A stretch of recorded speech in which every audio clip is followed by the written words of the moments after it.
Gemini rising. How you doing, Gemini? So this is your reading for the Libra eclipse. It's happening on the 2nd or 3rd of October, depending on where you live. I will be breaking down the most integrated and expansive intention of this eclipse cycle, as well as how to work with the energy to your highest evolutionary best. Ituela dianima otofiala.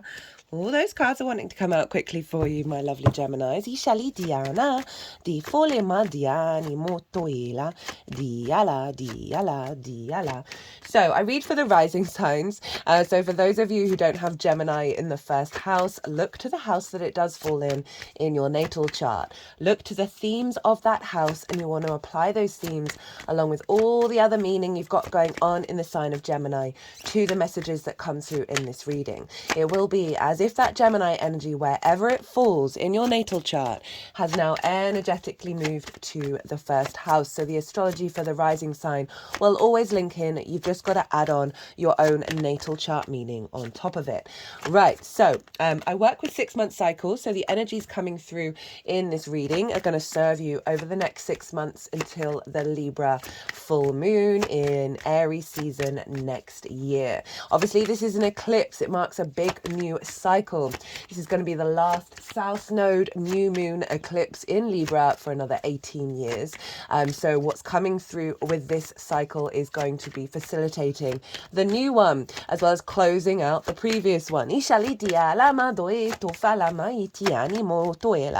viewers, hello and welcome. My name's Chloe. I work with card divination, astrology, and as you just heard, and as you can see, I channel multidimensional energies through my body, both in the form of physical and vocal light language that will be happening throughout the reading to bring in healing, alignment and activation codes to the messages that come through in these readings. So I'm going to be breaking down the astrology for Gemini rising.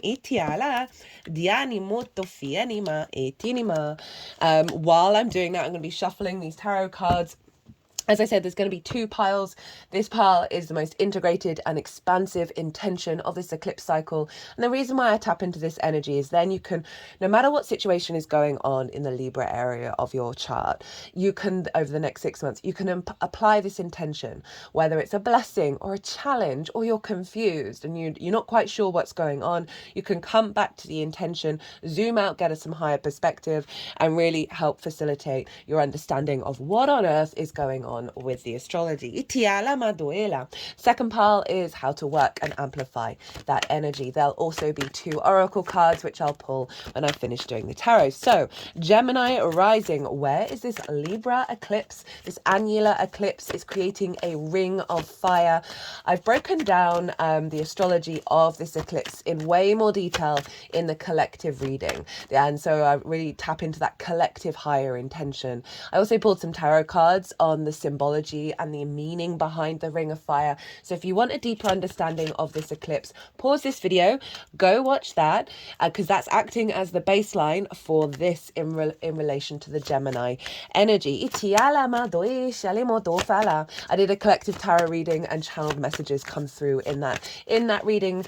So that was a really beautiful message. And I also really go quite deeply into the astrology. I'll be touching on some of it here, but not going into the full weight of it. This is an eclipse, so I'll talk about my own experience with eclipse energy, that I find, unless you've worked with eclipse energy in the past and it's served you, right, you've been in alignment with that, or you're intuitively guided to do any work around the eclipse, I tend to sort of get out of the way of planning anything in eclipse season. I'm going to plan to do this ritual, or I'm going to plan to do these intentions, that kind of thing, this manifestation work.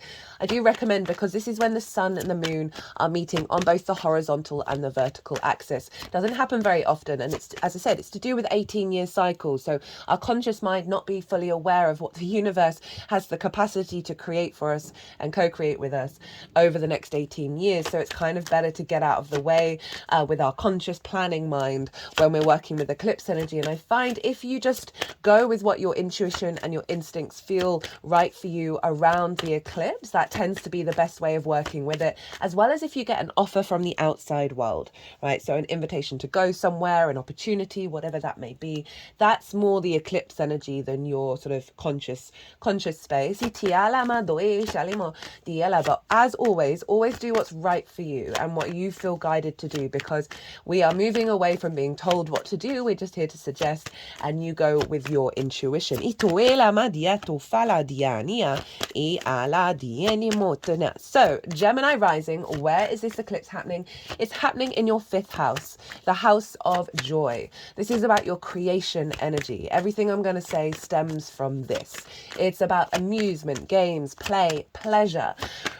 This can be about children, literal children and figurative children, such as your inner child, as well as creative things you birth into the world. It's also about romance, dating and love.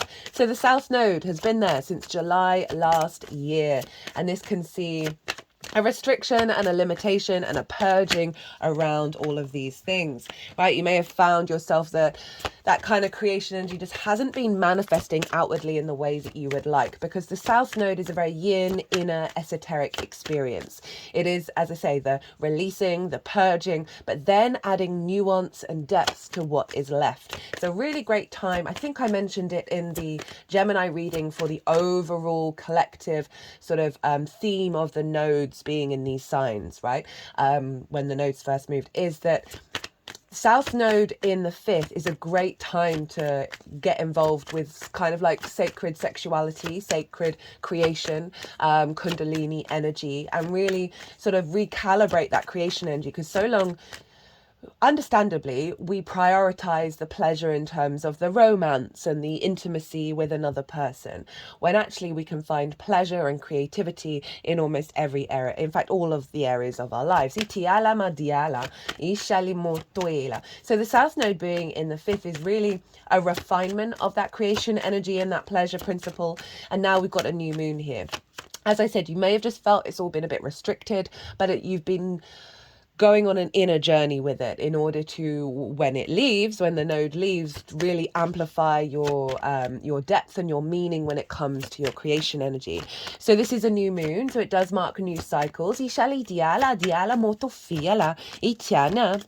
this moon is conjunct, obviously, the South Node, but Lilith, Mercury and Juno are all hanging out in the sign of Libra.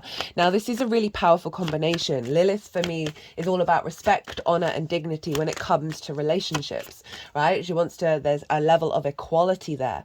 And if Lilith isn't receiving that for genuinely no good reason, and has put in the work to try and get the other person to collaborate, right? She's not a fan of hypocrisy or hierarchical systems that don't make any sense, i.e. somebody tells you you can't do a thing, but they do it and they give you no good reason. That's tying in a hierarchical system that doesn't make any sense, as well as hypocrisy, right? So she's then very confident and happy if the other energy isn't engaging, to go and leave, right? And go and live her free, independent, wonderful life, right? So we've also got Mercury there, how we communicate, what information we receive, what perspectives we have and engage with, as well as Juno, who represents commitment, your ride or die, those core principles that are very significant to you that you fundamentally aren't going to shift on. So the combination of all of this is a very independent, confident commitment to the rebalancing and the truth of your creation energy. Having the confidence to express your needs, to express your pleasure, to get downloads and inspiration around creativity. And this is all in alignment with those core principles that are going to be very personal to you in regards to how you perceive these things, in regards to committing to a higher, integrated, more, I don't want to say spiritual creation energy. It's more that has more meaning and more depth to it. You're activating a cycle of elevating that. I can see with that Lilith, Mercury and Juno with this new moon, an elevation of your inner child's understanding and perspective, regulating and bringing that perspective into the nervous system of your energetic inner child, releasing programming around value and love and appreciation, creativity, pleasure, blockages around creativity, and all of those things. I can really see an elevation away from that with that with that Lilith energy. Love it. Love Venus on the bottom. Itoela di anima, itoela. Ishani motoela. Diene motoela, ma ditianima. Ot. Di anima. Oh, you got extra cards. Gemini, extra cards. Itoela di anima, itufala di anima. Anima ela. Right, we've just got the oracle cards to do. Your cards have come out very quickly today. It's Wednesday, it's Mercury's day, and you are ruled by Mercury. So, yeah, as I said, a real elevation of that. So we want to look to where Venus is, because Venus rules Libra and therefore is influencing this moon. And Venus itoela madiania, ishele motoela madiana, di ela madina. Venus is in the sign of Scorpio, which for you is in your 6th house. This is the adult in the room. This is about work, how you work, physical health, routines, co-workers, and therefore collaboration, and pets. Caregiving, caretaking.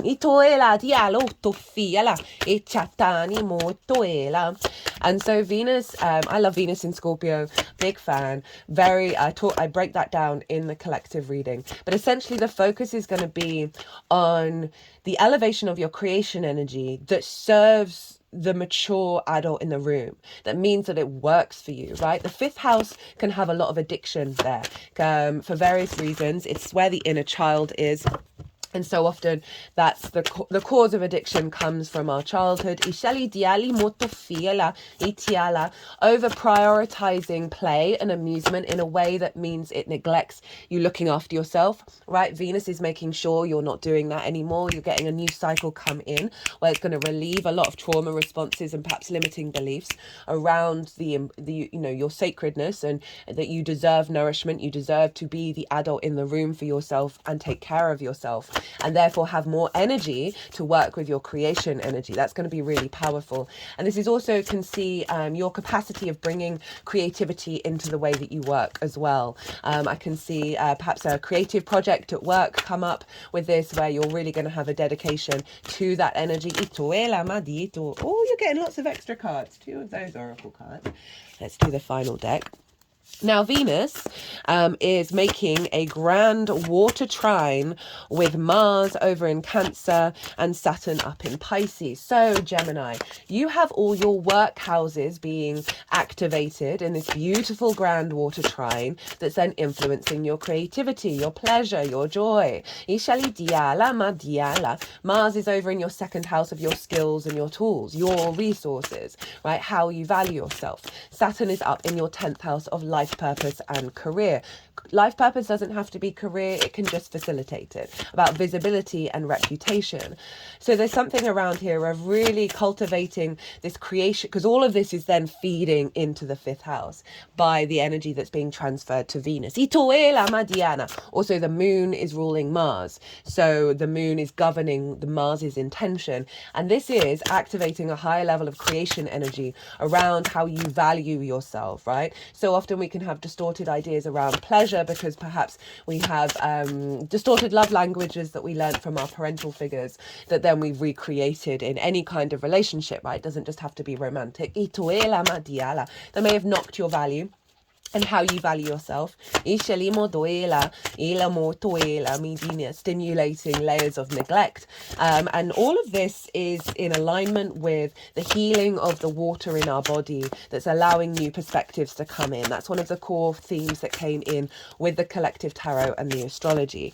So Mars in the 2nd with Saturn up in the 10th, right? The 2 personal planets of motivation and drive, passion, desire, connection, and love. That's Mars and Venus in alignment with Saturn, who's all about long-term integrity, commitment, and legacy. So this is all funneling back into your fifth house of being able to harness your creation energy that serves your life purpose, elevates your sense of value, and really bring some harmony into the way that you understand the way that you work, in alignment with your creation energy. Itoela madisha le motoela. Itala do fanima. Ela dini muila madisha le motofala di anima. So even though this is all about your joy, it's in alignment with your life path for this elevation to unfold and for you to do some deep healing around how you commit to yourself, right? And how you value yourself, manifest in the world, understand how you work and the path that you're walking upon. And as I said, there may have been some distortions in the fifth that have blocked you from committing to that life path and really stepping up to the plate. It's not that this is wiping you of all the fun and joy in your life. It's about finding a really healthy balance of it. Now, the other little bit of astrology that I'm going to talk about, and there's some other cool stuff involving Chiron and Pallas Athena and the North Node and Jupiter, which I talk about in the collective reading, is that Mars is opposite Ceres, which is an asteroid, which is in your 8th house of the outside world's resources. It's also about relationship dynamics, the exchange between you and anything other than yourself, time, money, energy, intimacy. It's a very psychic house. It's your relationship dynamics with Source as well, and the resources of Source and how we work with them. And Ceres is all about the harvest. She is the grain mother, the great earth mother. She represents nourishment and abundance. And the opposition with Mars, right? So we've got Mars opposite Ceres, and they are both forming squares to this eclipse. And this is called a T-square. The release point of the T-square is the bottom of the T, is the eclipse itself.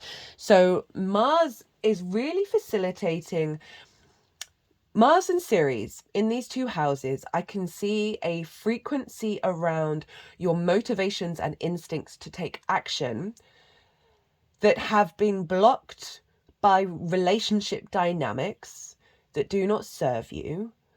This is going to be elevated, right? This is going to be shifted with that Ceres. She brings gifts. She brings the harvest. She brings nourishment and nutrients. And that's going to help feed into Mars to release any blockages around you having your value of self distorted by relationship dynamics. And all of this is feeding into this eclipse of an elevation of a new cycle around your creation energy. I can also see this as the harmonization of getting lots of downloads from Source in alignment with the elevation of your creation energy, that you're going to see instinctive actions come through Mars, very intuitive in its nature, around elevating your skills and your tools to manifest in the world. But there's a focal point on the joy, the pleasure of it, the creation energy. Not surprising, we've got the Empress, whose favorite place to be, this is Venus, is in the 5th house. So, and she rules the 5th. So you've always got that kind of Venusian energy hanging out there. And Venus wants us to feel good in the 3D world. So let's crack on with the most integrated. Oh, I forgot to say. So for the whole of Libra season, up until the 22nd of October, if you book a reading through my website, you will get double the amount of time for the amount of money that you pay. So I'm doing the scales, I'm adding, balancing it out. And the reading doesn't have to be in Libra season. There is a calendar on my website, so you can book really far in advance and you'll still get double the amount of time. So the most integrated and expansive intention for my lovely Geminis. You've got some extra cards today. We have the 2 of Wands, Jupiter, the 9 of Wands, the Fool, the Ace of Wands, and the 4 of Wands. It's a pretty straightforward energy, right? So this is the intention of this eclipse, and the unfolding of it is to release you away from being the hamster in the wheel, right?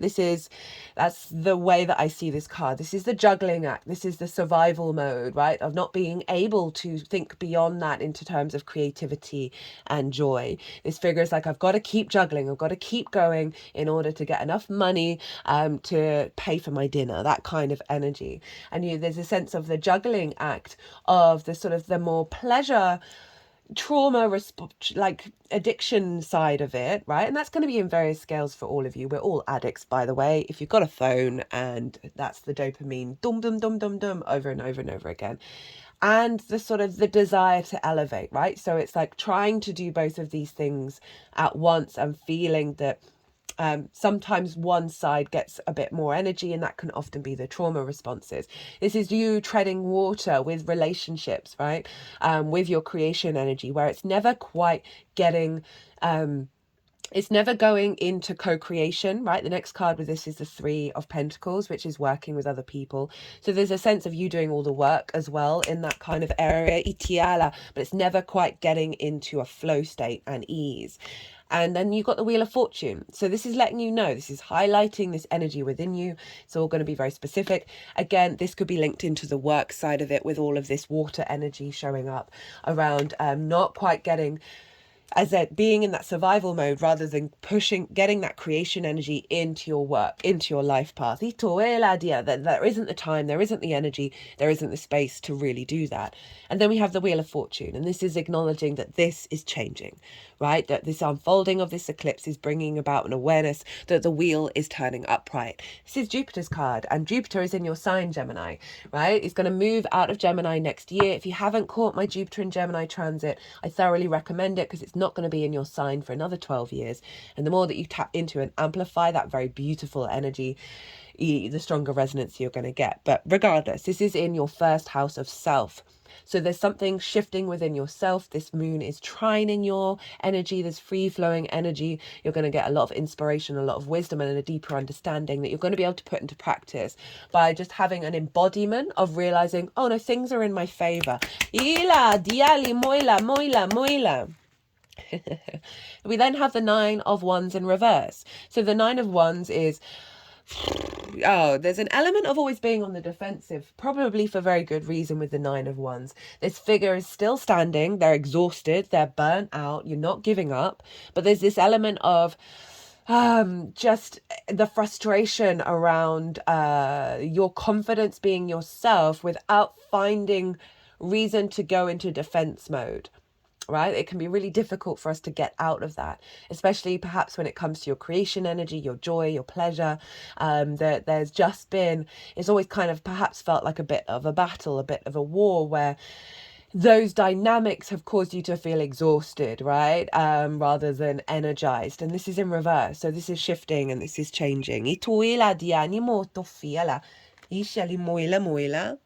So you're getting your energy back, you're getting your confidence back. Remember, Lilith is there, very independent. She's not going to stick around to be on defense mode. She's going to find new spaces, new energy, new opportunities, new situations, rather than stick around where there's always conflict and where you're always exhausted, right? It's sort of tying in what I was saying about the inner child, right? So often, because it may have faced various levels of neglect, it then recreates that neglect by sticking around. Just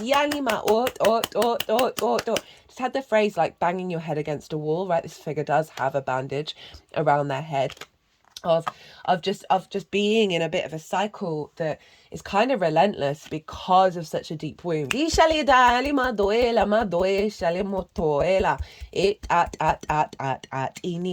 then we have the Fool, right? So this is you embarking on a new frequency, an elevation of your creation energy. The Fool is very naive, but in the most beautiful way. We have all the mountains in the background representing a higher perspective, and the sun is propelling the Fool forwards. So we've got divine wisdom and the higher mountains of perspective, letting us know that the Fool's energy is really what serves us. So the Fool goes through life, it's just left the village, it's embarking on its new journey, it wants to explore the world and experience things, right? So you've had some restrictions with that South Node being there, so there's a sense of going out into the world again, as well as just operating from the heart space. The Fool's chest is really far forward, so that heart is leading the way, and being really open to the new reality that's coming through, right? Having some faith and trust that a new reality is going to appear when you take that leap and go beyond this Nine of Wands.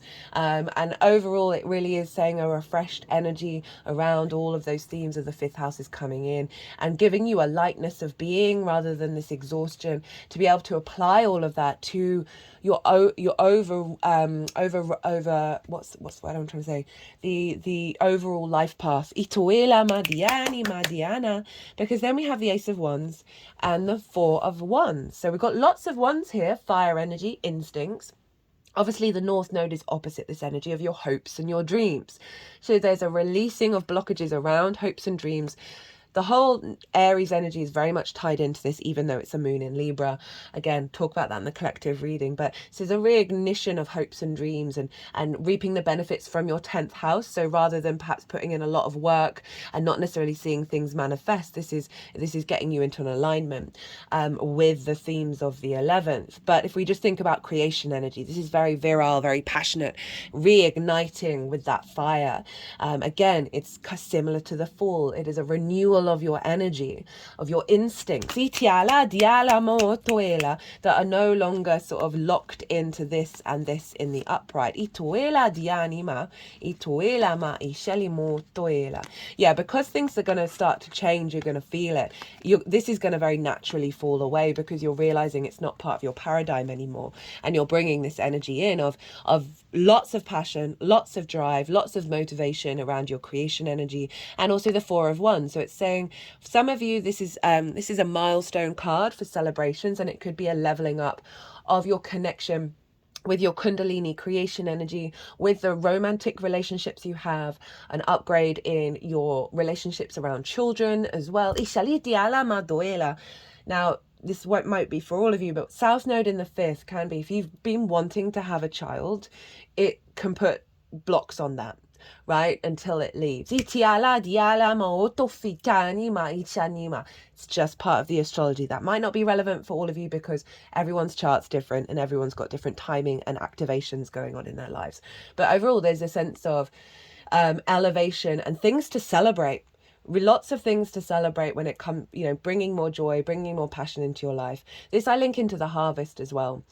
So this is an element of putting in the work, putting in the daily practice. Remember, the South Node is still there till January, and it does call you for this element of dedication and devotion to the experience. But it's a bit of a testing energy, right? It's not necessarily easy. It's not overflowing with joy and big activations and manifestations. It is a slow burn, because these figures, they've done all the hard work to get the harvest in, and now they're able to celebrate. So there is sort of an acknowledgement that it's been a bit of a bumpy ride. I can also see this in terms of the whole work houses being activated, of you getting a lot of inspiration, you putting it into practice, and it having results in regards to your hopes and dreams, reaping the benefits from your 10th, your life purpose. Empress at the bottom of the deck, right? So this is big creative energy, very fertile. She wants you to enjoy the 3D world and create from it. She's very nurturing. She's very nourishing. There is this sense of abundance coming in with this new cycle, right? How to work with this energy and amplify it. We have the Five of Swords, the Four of Cups, Temperance, and the Knight of Wands. Again, a pretty straightforward energy. A lot of the readings have had difficult cards show up in this pile because the universe is saying, with that South Node, it is about purging and releasing. It is about observing, right? It's very yin. It cultivates. It brings nuance and depth. And the universe is calling you to look to conflict, and comparison is the thief of joy. The sense of, this can be, this is about bullies and victim mentality and the cycle of that. We have always been both of these things, right? And so often the bully was a victim. But this bully is winning the Three of Swords, is winning that heart blockages, the heart grief and all of that. And this can be the bully in your head. This can be, for whatever reason, dynamics of the 5th always leading to conflict or trying to dominate one another. or feeling sorry for yourself. None of what I'm saying is said with judgment, by the way. We all go through these cycles. And then we have the Four of Cups, and this figure is looking at the Three of Cups, which is a very fifth house energy, right? Of being celebrated, celebrating others, a sense of abundance, joy, flow, union. And this figure is looking at that, and it's like, I don't have that in my life. And their arms are crossed, their legs are crossed, there's a stagnation, there's a disconnect. And it's kind of, I said comparison is the thief of joy. We can see other people having all these things and we can get real melancholy about how we don't have it, rather than celebrating it, because we are all the same thing, right? And when we celebrate other people, we are in fact celebrating ourselves. But I can understand this card showing up with the South Node being there, of this just being completely out of reach. But it's letting you know that the Ace of Cups is coming in. In fact, that showed up in the collective reading, of a renewal of that emotional body around joy, around creativity. But the universe is saying you need to reflect on this in order to let them go and release them, get to the root of why they may be there, and not in order to sort of hold on to it and get stuck in that energy, but really allow yourself to honor the South Node of the release and the purge. But you need to do it through awareness and observation. Ishali Diala, we then have Temperance. This is your seventh house, right? This is long-term committed romantic relationships. This is your relationship with Source. So there may be something around reflecting on the one-on-one dynamics in your life that may have influenced how you find joy and how you find pleasure and how you create in the world. Ishali diala, diala. If we take that aside, let's also bring in the fact that by alchemizing, rewind. This is the alchemy card. This is about the refinement of self. It's about figuring out how to elevate, turn lead into gold within yourself. And this may be about doing things differently, because the water is going up into the cup, which one represents magic, but it also is going against the grain of what's expected, right? Those unconscious responses. So it's calling you to work on the alchemical process that follows the release of this energy and the awareness of that energy of like, okay, where is this heavy? Where do I feel conflict in my body? Where do I feel this stuckness in my body? You could do meditations on that. But going back to, so through this alchemical process, I can see this having an accentuation on elevating your relationship in one-on-one relationship dynamics that are really important to you. I can see that really serving this. I also feel, and this is quite an unusual message, that this is a heightened level of creation energy, which you can apply to anything. That for some of you, working with this energy and understanding it, transmuting it, not seeing it as negative. This may be because Venus is in the sixth, of working in the health industry, the healing energy of or figuring out, okay, well, why do co-workers or why do we interact with one another in this vibe?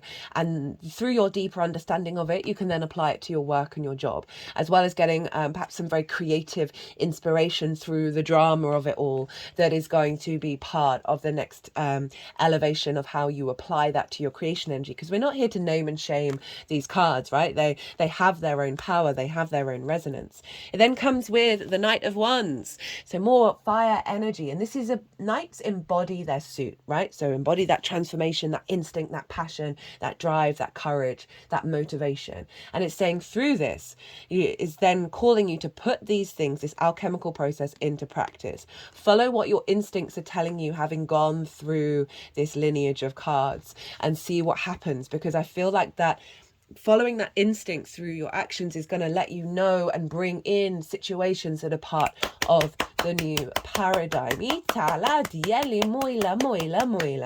So your oracle cards, we have the Empty Well, time to replenish, Magician's Sword, confidence in your magic, and eternal life. Oh, beautiful cards. This feels very relevant to what's already come through. And it's funny, you got the Magician's Sword, as Mercury is the Magician's card. Mercury, in the tarot, and you are ruled by Mercury, and obviously Mercury is conjunct this moon, so it's really quite a powerful frequency coming up for you, my lovely Geminis. Empty well, nothing here, time to replenish, diminishing yourself for another. Oh, this is tying in so much of it already.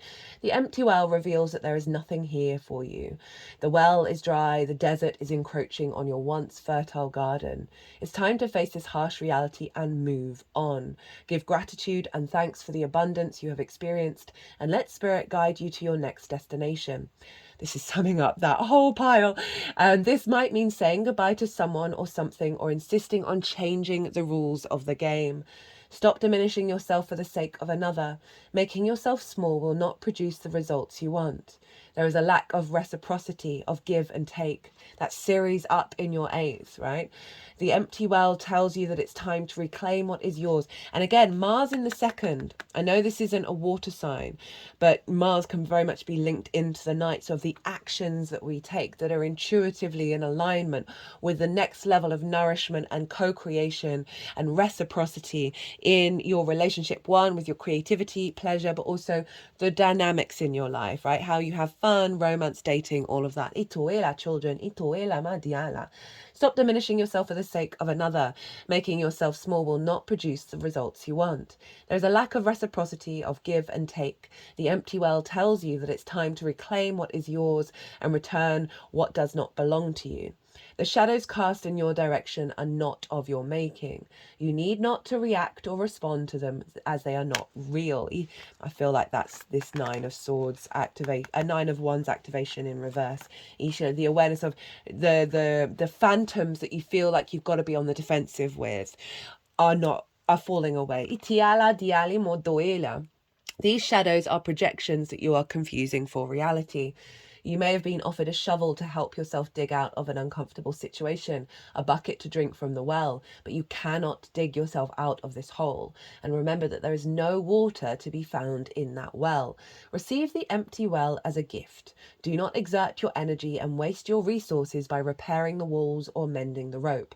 Follow the watercourse way, the aquifers that run deep in the earth, and you will be led to a new spring oasis. You can find these underground streams, these rich natural resources, in the subterranean depths of your own heart. Ooh!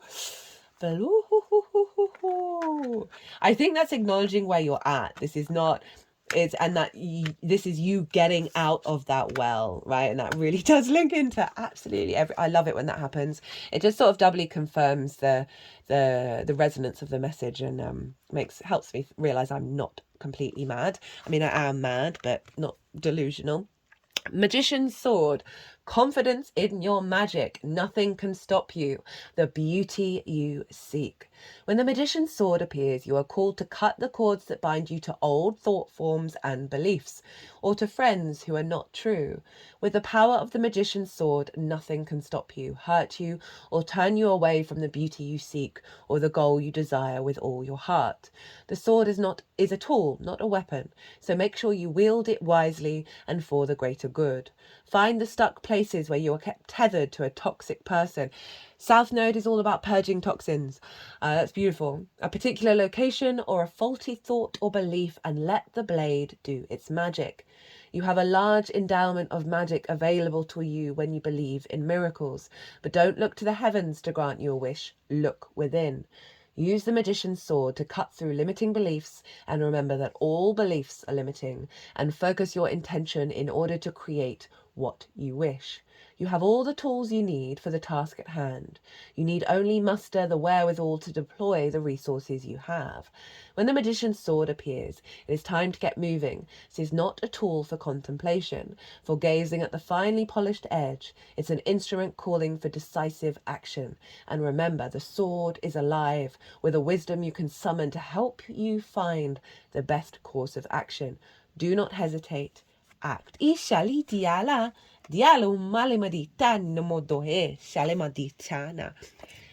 was talking earlier about doing meditations to find where that Five of Swords or Four of Cups are in your body. This moon is trying your physical vessel, right? Your first house. And so that you can find a lot of wisdom that's coming through with this when you just sit in your body and see where that energy is. And with this sword, cut away. Itiala mada. Transmute the energy even. Itoela. I'm not the biggest fan of cutting cords. Because then you're just releasing that energy out into the world. I would resolve the energy and release it so it can evolve. Itoela di anima. Do what you want, basically, though. Lol. Oh, this is the final card, Gemini. Not had this one yet. This is a deck that I bought myself for my birthday at the end of August. The vastness of forever, eternal life. The Egyptian symbol of the Ankh is one that is a cross with the oval over the top. It is the hieroglyph for eternal life. It represents the masculine, the feminine, and the divine. At the top is the oval of the sun coming over the horizon and the union of heaven and earth over and over again. One creation myth in ancient mythology, Heliopus, was the heaven, that sounds Greek to be honest, the heaven and earth were known as Nut and Geb, the sky goddess and the earth god, the daughter and son of the lions, moisture and air, the grandchildren of light itself. They follow each other in sacred longing throughout time. This has been carved for all to see for thousands of years because energy doesn't die. Love doesn't die. It transforms. It transmutes. It's so funny it says that after I just said about the cutting cords. It wraps around you if you let it. Oh, this is so lovely for the 5th. And Venus energy. It protects you. Learning to work and walk in light may help the transition between worlds. It may help us be more familiar with the controls once we are in the afterlife. The soul is defined as the spiritual and immaterial part of the human being or animal. It is the compassionate and empathetic part of us. It's also the piece of us that has the prospect of living forever, lifetime after lifetime. It's the part of us that is regarded as immortal, the divine part who continues the adventure. We may have forever in spirit, but our human lives are relatively short, so making and remembering moments is a part of the adventure. What moments have helped define how you want to spend forever? What kind of moments are you working to collect more of while you're here? What moments can you collect for yourself and those you love, whether on earth or in spirit? What experience have you had or heard of that illustrate the prospect that the life of the soul may be eternal? May we remember that the light of love is without end. That's a wonderful practice you can do to help with this, is to focus on the things you do want to create, right? Of the moments of joy in your life, just to really boost the frequency. And this is from What We've Forgotten by Amy Miranda. And so the awareness that we are the light body, right? We are unconditional love. And these little wounds that we have, we are more than capable of breaking through. Well, Gemini, I'm going to leave it at that. I hope you enjoyed this reading. I hope it resonated. If it did, it would bring me great joy if you hit that like button. Be good to yourselves, be good to those around you, safe travels, and be well until we meet again.